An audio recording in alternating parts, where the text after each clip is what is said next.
इन लोगों को अच्छा लग रहा है आज के ये लोग मेरे लिए आज भी खड़े हैं और मुझे सुनना चाहते हैं, मेरी बात को आगे तक पहुंचाना चाहते हैं। I am very happy. मैं आप लोगों का शुक्रिया करना चाहता हूं। Thank you so much everyone for coming and मेरी बात सुनने के लिए आपका बहुत बहुत धन्यवाद। एजाज सर, क्या आपके साथ गलत हुआ? क्या आप कुछ कहना चाहेंगे? आपके साथ कुछ गलत हुआ है? एजाज, लास्ट 2 साल बहुत बहुत ट्रॉमेटाइजिंग रहे आपके लिए, आपकी फैमिली के लिए बहुत दुख का समय रहा। पहले हम ये जानना चाहेंगे आपसे, ये 2 साल आपने कैसे निकाले? ये बहुत मुश्किल वक्त था मेरे लिए, क्योंकि सच बोला, सच बोलने की वजह से, सच बोलने की आपको सबसे बड़ी प्रॉब्लम क्या होगी पता है? आपके अपने लोग भी आपसे दूर हो जाएंगे। सच कोई सुनना नहीं चाहता है। सच बोला तो आपको प्रॉब्लम होगी और 100% होगी। मुझे भी हुई। 26 महीने मैंने जो अपनी फैमिली के बिना, मतलब मेरे बेटे के बिना, मेरी बीवी, मेरे फादर इतने बीमार थे, मेरी सारी बहनें, मेरा पूरा घर 26 महीने ऐसा लगा वो भी जेल में है। लेकिन मेरे पास अल्लाह ताला का ऐसा करम था कि मैंने अपने आप को संभाला अंदर, क्योंकि मुझे मेरी फैमिली के लिए, मेरे बेटे के लिए, मेरी बीवी, मेरे वालिद साहब के लिए, उनके लिए ज़िंदा रहना बहुत ज़रूरी था। तो मैं उस हालात से लड़ा। मतलब 400 लोगों में 3 टॉयलेट, जो टॉयलेट हमेशा भरे रहते थे। मैंने एक एक छोटी चीज़ की कद्र भी सीखी वहाँ पे। मैंने बहुत कुछ सीखा। मैंने बहुत सारी बुक्स पढ़ी, मैंने और डीप हर चीज़ों को जाना। कहते हैं ना, जब तुम अपने साथ वक्त बिताते हो तो तुम्हें बहुत सारी चीज़ें पता चलती है। उसी तरह मैंने जब अकेले उन प्रिजनर के साथ, वो गैंगस्टरों के साथ अंदर वक्त बिताया तो मुझे बहुत सारी चीज़ें पता चली। एक कांदे की कीमत मुझे पता चल गई कि कांदे की वैल्यू क्या होती है। रोटी जो घर में हम बन के आती थी तो बोलते थे घी कम लगाया हुआ है, थोड़ा ज़्यादा लगा दो, रोटी थोड़ी जल गई है। सूखी रोटी, पत्थर के जैसे चावल। तो आज मेरे सामने, पहले मैं ऐसा सोचता था, अरे डाइट फूड लेके आओ, ये लेके आओ, वो लेके आओ, ऐसा करके लाओ। आज मेरे सामने अगर कोई सूखी रोटी और कांदा रख देगा ना, मैं उसको शौक से खा लूँगा। अल्हम्दुलिल्लाह। आज मुझे अपनी फैमिली की वैल्यू और थी, लेकिन और हो गई। मुझे ये पता चल गया देखो, बुरा वक्त आना बहुत ज़रूरी है तुम्हारे लिए। जब बुरा वक्त आता है ना, तो अपनों में से गैर और गैरों में से तुम्हें अपने मिल जाते हैं।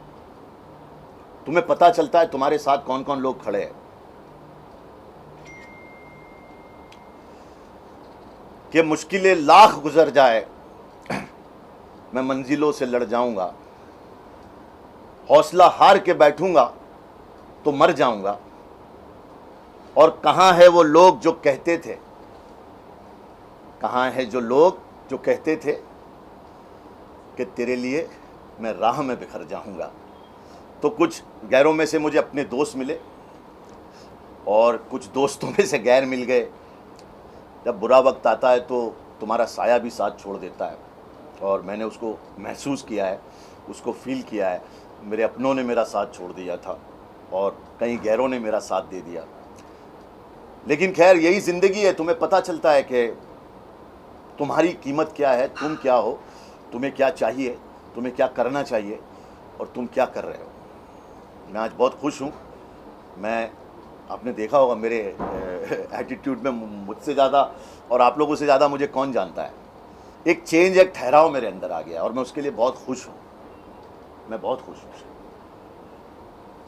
क्या जुर्म था आपका? मतलब किस लिए आप जेल गए थे? किस लिए जेल गया था मैं वो तो मुझे भी नहीं पता कि मैं किस लिए जेल गया था, पर मैं जेल गया था। और can I have a towel और something? Alam, it's too hot. हाँ, टॉवल देना।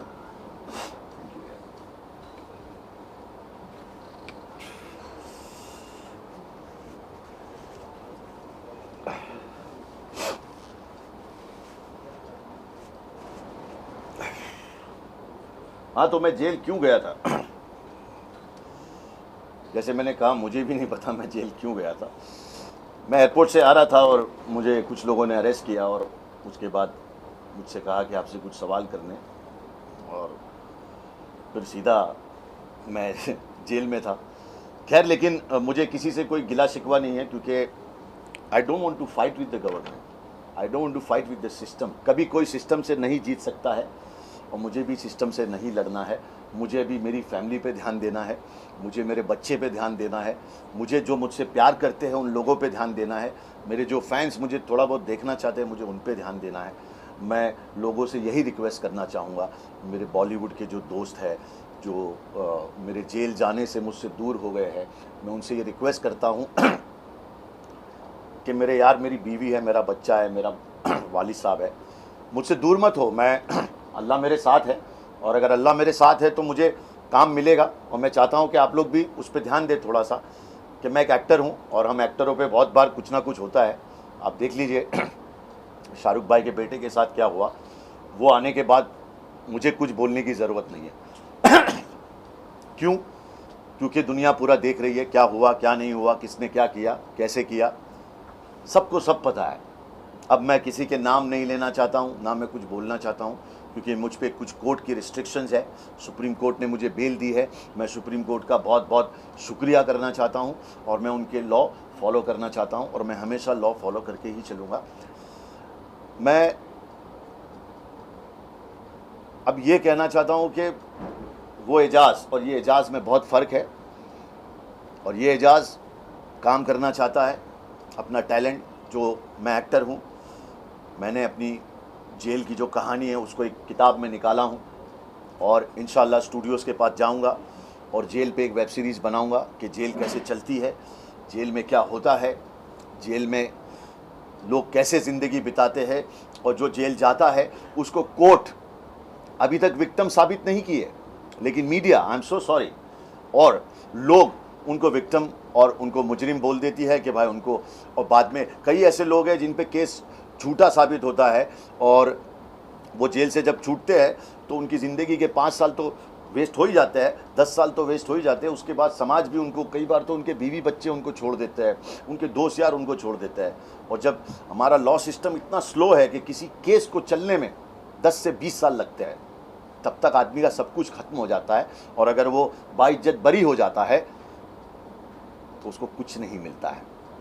और यही चीज़ दूसरी कंट्रीज़ में, अगर तुमको बाइज्जत बरी किया जाता है, you discharge, then you get what you loose.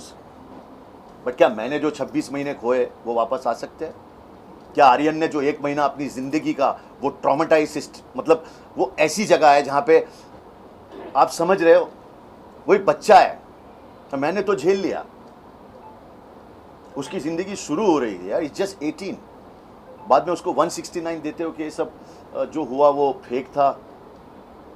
I mean, किसी के ईगो के लिए किसी की ज़िंदगी के साथ खेलना इज़ नॉट राइट। लेकिन इंडिया के लिए कानून कुछ बदलाव लाना चाहेंगे आप, ये जो बात कर रहे हैं उसके ऊपर? मैं क्या कानून मिनिस्टर हूँ मेरे नहीं, भाई? आप बोल रहे हैं कि मतलब बहुत स्लो कानून है, अवल तो जी को आपको बोला तो एक्सपीरियंस हुआ ना कि इतना कानून बहुत स्लो चल रहा है, तो उसके ऊपर कुछ बदलाव होना चाहिए, नहीं होना चाहिए, लोगों की कुछ बातचीत करना चाहिए कि नहीं करना चाहिए? आपको तो अनुभव हुआ है कितना स्लो है। हाँ, मैं चाहता हूँ आप भी 1-1.5 महीने के लिए अनुभव करें, आप भी 78 रोड जेल जाए तो आपको समझ में आएगा।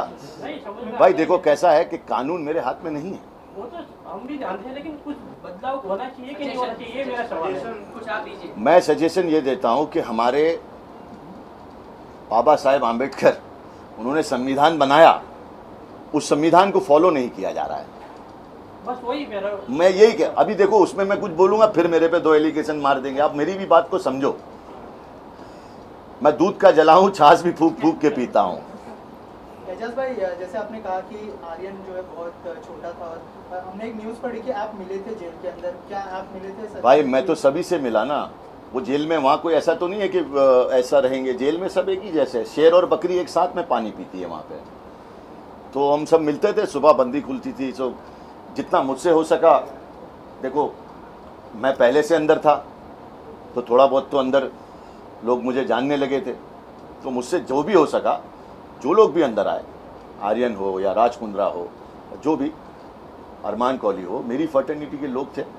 मुझसे जो हो सका मैं उनको पानी, बिस्किट, अंदर तुम और कुछ नहीं दे सकते हो यार, लेकिन क्या तुम बाद में आए हो और मैं पहले से हूँ, तो मेरे पास कम से कम बिस्किट, वेफर, पानी ये तो रहेगा।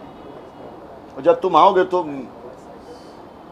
देखो ये जेल कैसी होती है, परदेश, पता है परदेश तुम रहते हो, कोई नहीं होता तुम्हारा, तुम अकेले होते हो, सडनली तुम्हारा कोई आता है तो तुम्हें अपना सा फील होता है, क्योंकि अंदर सिर्फ आंसुओं के अलावा वो गमों का घर है, जिंदों का कब्रिस्तान है, वो दुश्मनों की खुशी है वो।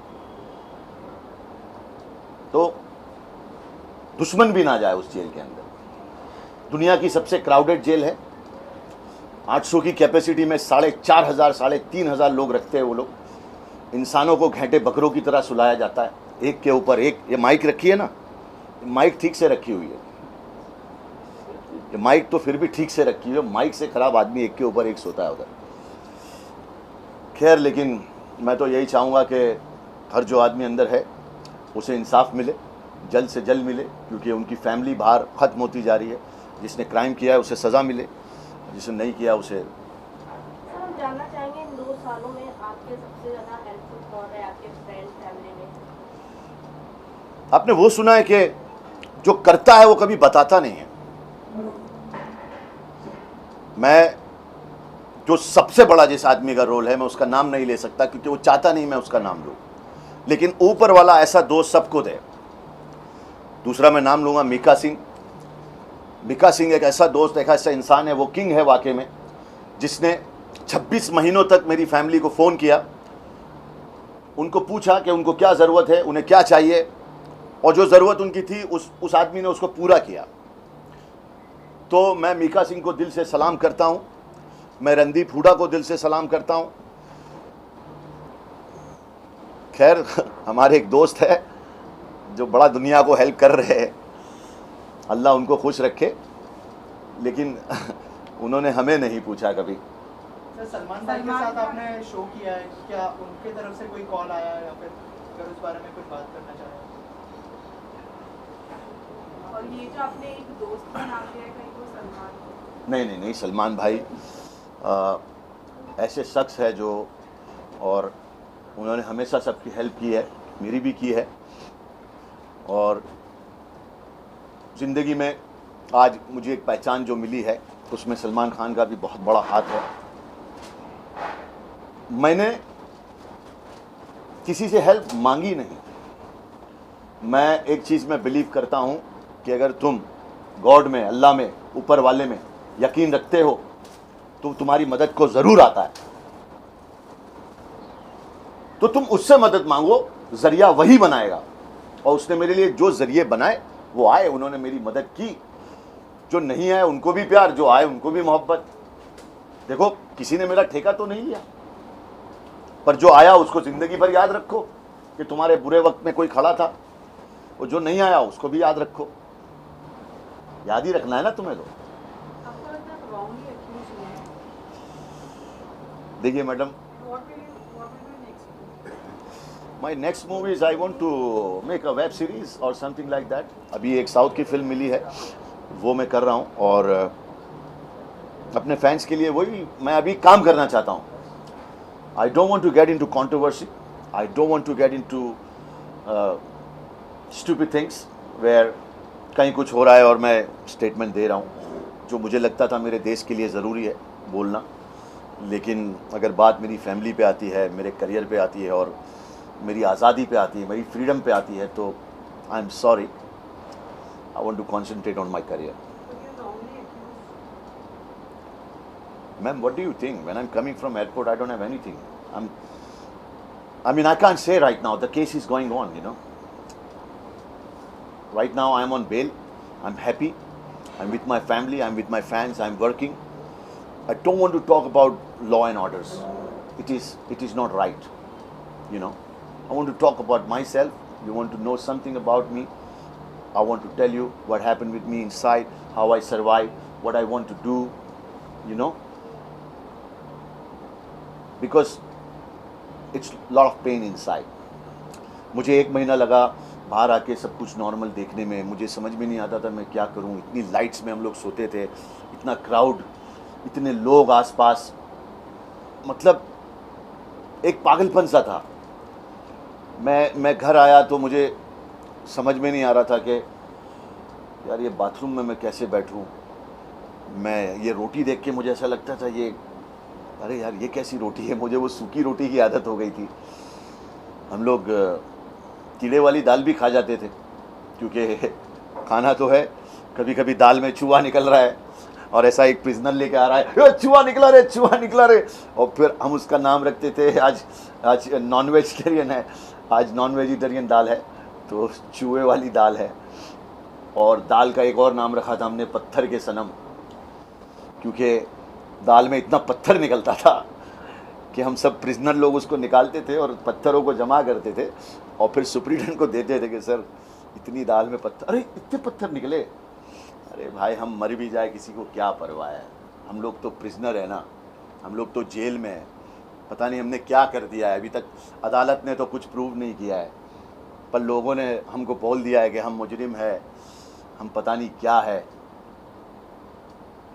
साथ ही आपसे जानना चाहेंगे, जिस वक्त पे आप जो आपका अंदर टाइम गया है, उस टाइम पे आपने बताया कि उसमें अरमान कोहली, राज कुंद्रा जैसे अन्य नाम भी वहाँ पे मौजूद थे, तो आप तो काफ़ी जिंदा दिल इंसान है, आपने काफ़ी उसको मजबूती से उन सारी चीज़ों को झेला, लेकिन उन लोगों की तरफ से क्या प्रतिक्रिया थी उस टाइम पे, क्या कुछ वो लोग फेस कर पा रहे थे, उनके एक्सपीरियंस क्या थे आपके साथ? नहीं, राज कुंद्रा काफ़ी डिप्रेस हो गए थे और हालात काफ़ी ख़राब थे, लेकिन उन्होंने भी फेस किया।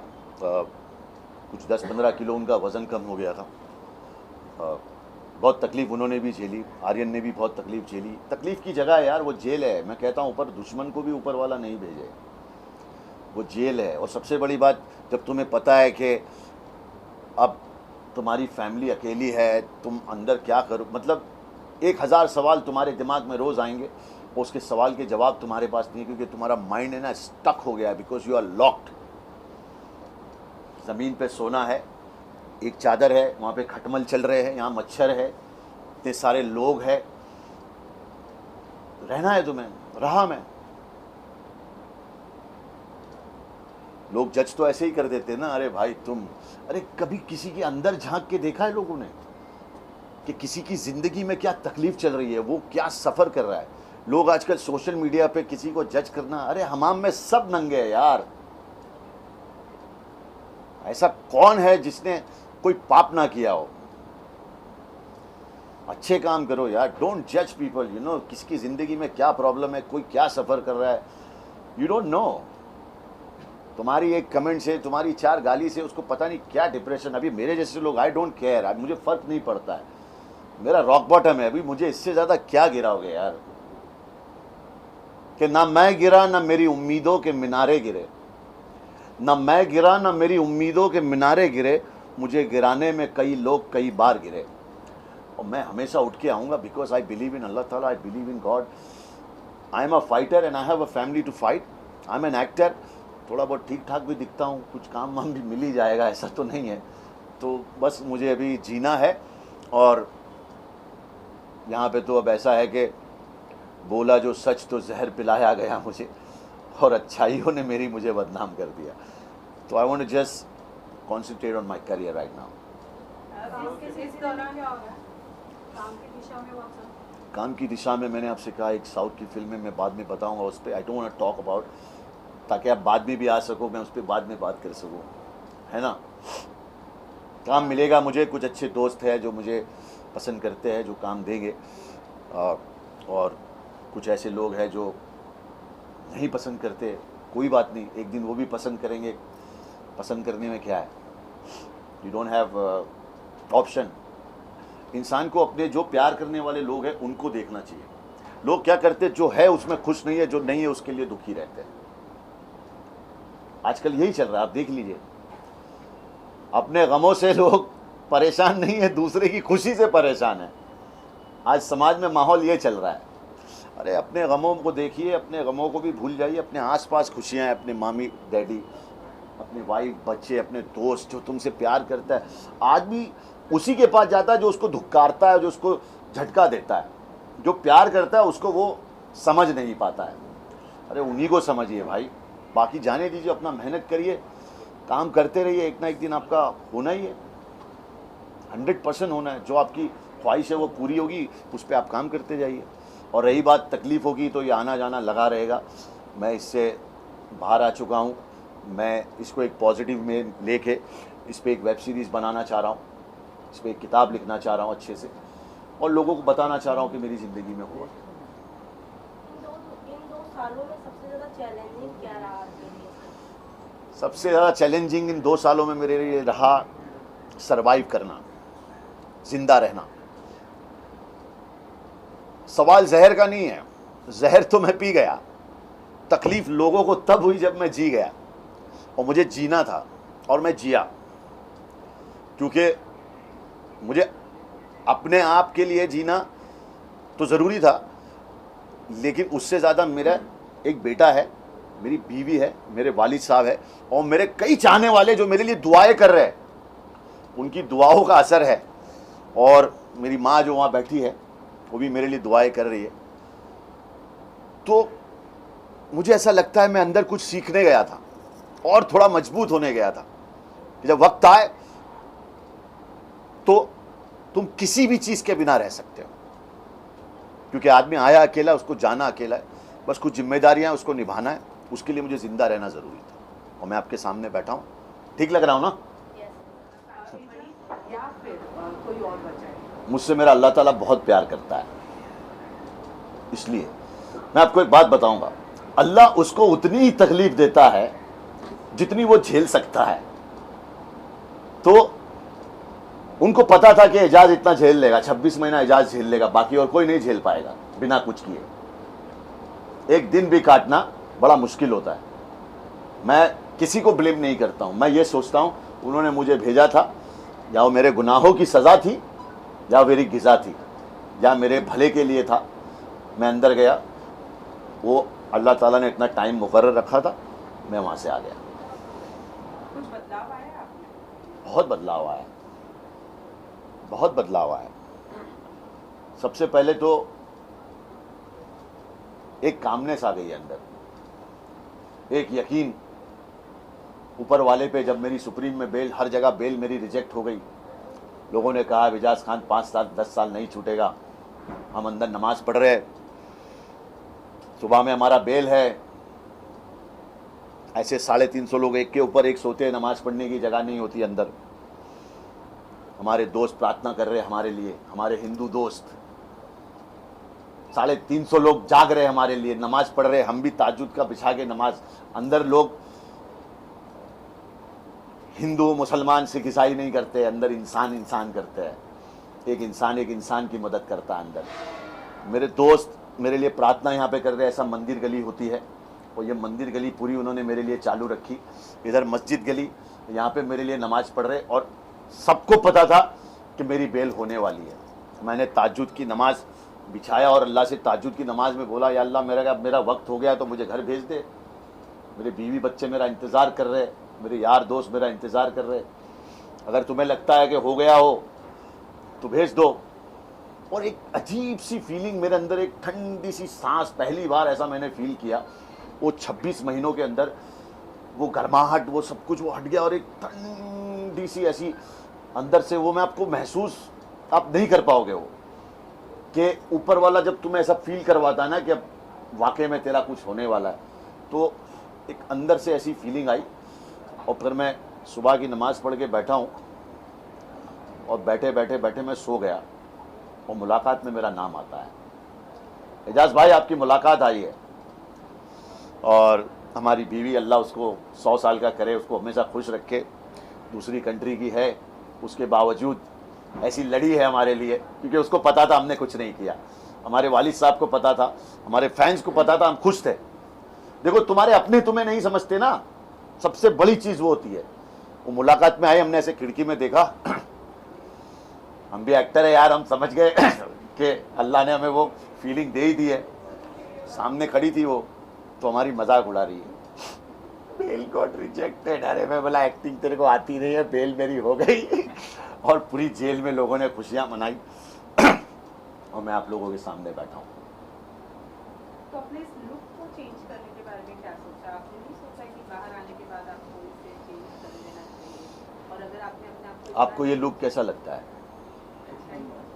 कैसा लगा आपको? हाँ, डॉन वाली फीलिंग दे रहा है। चलो फिर आपको अच्छा लग रहा है तो फिर अच्छी बात है ना। तो इन 2 सालों में आपकी एक्टिंग करियर में कुछ बदलाव आए होंगे सर कि हाँ 2 साल में एक्टिंग करियर में कैसे बदलाव आएंगे madam? Last 2 questions after this, please. Ejaz भाई आपके अंदर क्या बदलाव देखे आपने जब अभी तो बताया यार, कामनेस आ गई। कुछ अच्छा सवाल तो कर यार, 2.5 साल के बाद 26 महीने के बाद ऐसे ऐसे सवाल कर रहे हो, अच्छे सवाल तो करो यार।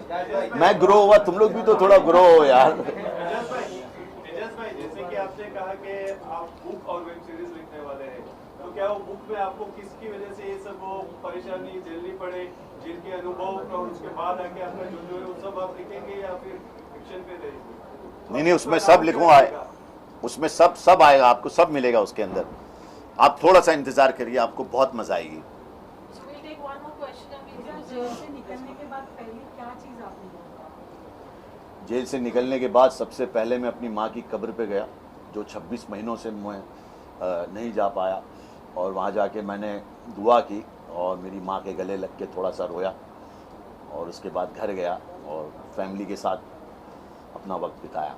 सबसे पहले मैं अपनी माँ के पास गया। मैं लोगों से यही कहूँगा कि माँ बाप की इज्जत करो, उनको वक्त दो, ये तुम्हारी सबसे बड़ी दौलत है। माँ जन्नत की सीढ़ी है और बाप जन्नत का दरवाज़ा है, वो चाबी है। मेरे यारों, माँ बाप की इज्जत करो, जो तुमसे प्यार करता है उनकी इज्जत करो, ज़िंदगी तुम्हारी बहुत सही हो जाएगी यार, बहुत सही हो जाएगी।